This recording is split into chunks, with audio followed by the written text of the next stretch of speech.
ARP Hindi के doctor Suresh Yadav ji, आदरणीय अनूप कुमार जी, शैलेंद्र यादव जी, शैलेश चतुर्वेदी जी, विद्यावासिनी उपाध्याय जी, हमारे प्रधानाध्यापिका महोदय, नोडल शिक्षक डॉक्टर सदवेश सिंह जी, डॉक्टर विजय बहादुर सिंह जी, आंगनबाड़ी कार्यक्रम की हमारी बहनें और हमारे इस प्रांगण में आए हुए सभी हमारे शिक्षक शिक्षार्थीगण, हमारे प्यारे बच्चों और ग्राम पंचायत से आए हुए तमाम अभिभावकगण, और विशेष रूप से आज आंगनबाड़ी और बेसिक शिक्षा का कार्यक्रम है। ऐसे संयुक्त कार्यक्रम के तत्वाधान में जितने भी लोग उपस्थित हैं, मैं सबका हृदय से स्वागत करती हूँ, अभिनंदन करती हूँ और आपको धन्यवाद देना चाहती हूँ कि आप सभी लोगों ने शिक्षा को की तरफ अपना ध्यान को बहुत तेजी के साथ बढ़ाया है।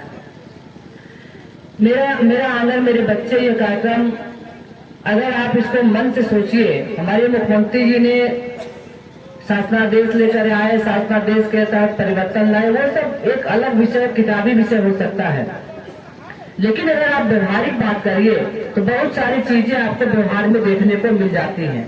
जैसे पहले क्या था कि हमारा बच्चा जब 5-6 साल का होता है तब उसको हम प्राइमरी में भेजते हैं, और एक शरीर की रचना ये कहती है, मानव का विज्ञान ये कहता है, परिवर्तन ये कहता है कि जब हमारा बच्चा 5 से 6 साल का हो जाता है तब तक उसको बहुत सारी चीजों की समझ हो जाती है, और बच्चा जितना 5-6 साल की अवस्था तक सीखता है, सारी जनरल बातों को वो जान जाता है, लेकिन जो एक कहते हैं कि अनुभव की बातें भले वो न सीखता हो, लेकिन बेसिक चीजें वो सब जान जाता है।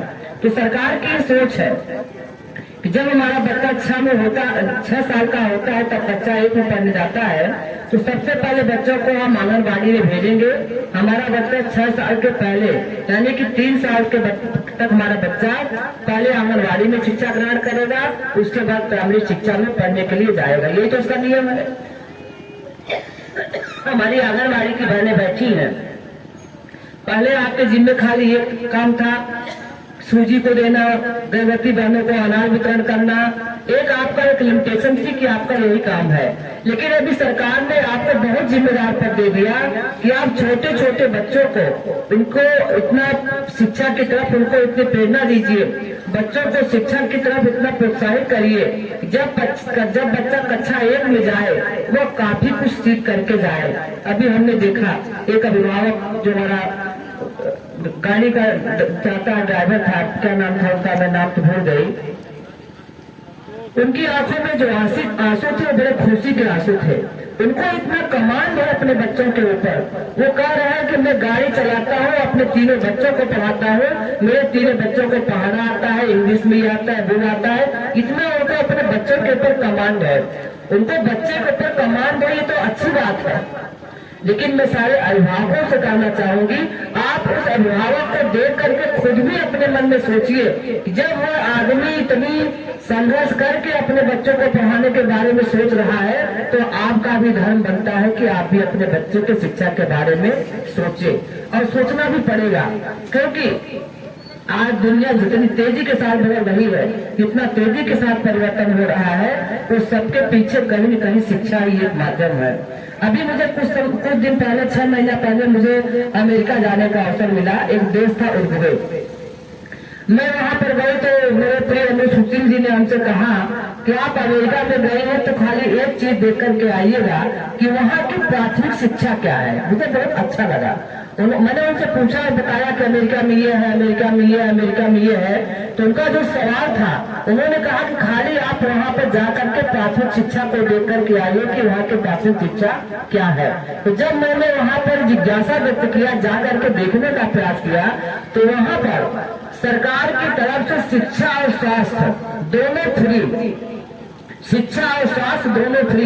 बच्चा जितना पढ़ना चाहे पढ़े, बच्चा जितना पढ़ाई करना हो उसको पढ़ाई करने का अवसर दिया जाएगा, और स्वास्थ्य के साथ कोई कॉम्प्रोमाइज नहीं। आज हमारी सरकार बिल्कुल बेहतरी का काम कर रही है कि शिक्षा को लेकर के सरकार हमारी सजग है, और हमारी सरकार चाहती है कि निःशुल्क कम से कम पैसे में बच्चों को शिक्षा दिया जाए। और ईमानदारी की बात है, अगर हमारा बच्चा प्राथमिक की शिक्षा सही से पढ़ लेता है, अगर हमारा बच्चा हाई स्कूल इंटर की शिक्षा सही से पढ़ लेता है, तो उसको आगे जाने से कोई रोक नहीं पाता। लेकिन हमारी शुरुआती शिक्षा अच्छी होनी चाहिए। आज अच्छा अवसर मिला है आपको, आपको बहुत सारे अवसरों को दे दिया गया है कि आप इस अवसर का फायदा उठाइए। अभी मेरे हाथ में 2 पुस्तक है, एक है चाक और एक है परिकलन। अभी मैं इसको पढ़ रही थी। देखिए है तो बहुत छोटी सी है, लेकिन इसकी जो बेसिक बात है इसमें एक बात तो लिखा गया है कि बच्चों को ये बताया जाता है गिनती कैसे आती है। तो उन्होंने कहा कि परिवार में आपके कितने मेंबर हैं, माता है, पिता है, दादा है, दादी है, भाई है, बहन है। तो इसका एक तो हमारी गिनती भी आ रही है, दूसरी तरफ हमको हमारे परिवार से लगाव भी बढ़ रहा है। क्योंकि आज की जो शिक्षा है, आज की जो समाज की संरचना है, वो परिवार को बिल्कुल सीमित दायरे में कर दे रही है। पति पत्नी और बच्चे, मतलब कोई बच्चे तो ऐसे होते हैं कि जो बेचारे कहीं खेलने कूदने नहीं जा पाते, माता पिता बच्चे दिन भर साथ में रहते हैं। लेकिन अब देखिए इसका कॉन्सेप्ट कितना बढ़िया है कि बच्चों को गिनती भी बताइए और बच्चों को परिवार से गिनती बताइए कि आपके दादा हो गए 2, दादी हो गए 2, पापा मम्मी हो गए 4, 2 बहन भाई हो गए, बुआ हो गए, चाचा हो गए, मामा हो गए, मौसी हो गए। हो सकता है परिवार के परिभाषा में न आए, लेकिन कम से कम ज्ञान तो बहुत नहीं, हमारा ये भी एक अपना परिवार है। तो इसी तरह से प्राथमिक शिक्षा को बढ़ाने में, प्राथमिक शिक्षा को आगे ले जाने में सरकार पूरी तरह से काम कर रही है। और